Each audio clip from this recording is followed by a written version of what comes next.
can't tell you how many times I've heard salespeople unsell themselves because they couldn't shut up. I'm going to show you 5 ways to use silence in sales discussions to maintain control and lead the conversation. Number 1, using silence to establish the control position on a cold call. To lead a discussion means that you're in control of who speaks and when. On a cold call, you can establish the control position using a permission-based opener followed by silence, like this. I work with another company in the venture fund portfolio called Nuco. I'm just calling with a question. Do you have a minute? Yeah, sure. When you remain silent after asking a question, you're the one commanding responses. And establishing this dynamic early on a cold call, as long as it's done tactfully, can make it flow a lot easier. Number 2, using silence strategically to get prospects talking. Silence compels people to fill the void by saying something. Talking too quickly or too soon puts off a nervous energy that makes people uncomfortable, especially in a sales discussion. Just 1 second of silence on a cold call can feel to you like it's 4 seconds.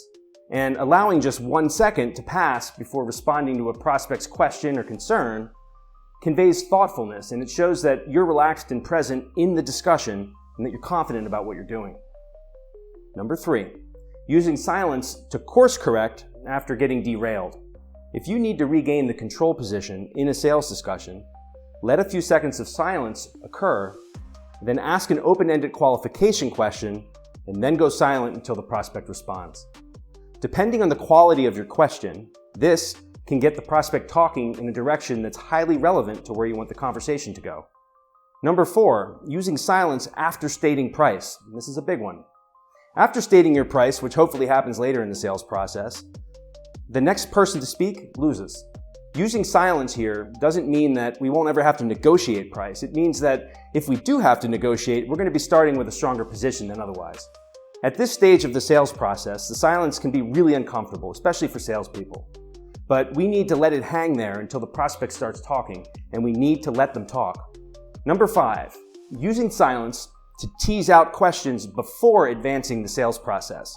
Let's say that we map out each step of a successful discovery call to include the intro, the agenda, questions, social proof, and your call to action. As we go through each step, we want the prospect to be moving in tandem with us.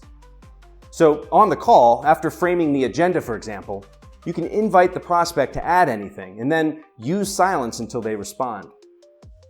What this does is you're either going to gain their alignment to proceed with the agenda, or you're going to bring to surface any questions that need to be addressed first. Then, before transitioning to the call to action later in the call, you can tease out any questions that might get in the way with some resistance later on by saying something like, look, you've provided some useful context here, and I've been just taking some notes. Do you have any other questions for me at this juncture? And then go silent and wait for them to respond. Then, after they respond, you can say something like, okay, based on points that you raised, especially those around employee retention, it sounds like it would make sense for us to have a longer discussion. And then stay silent until they respond.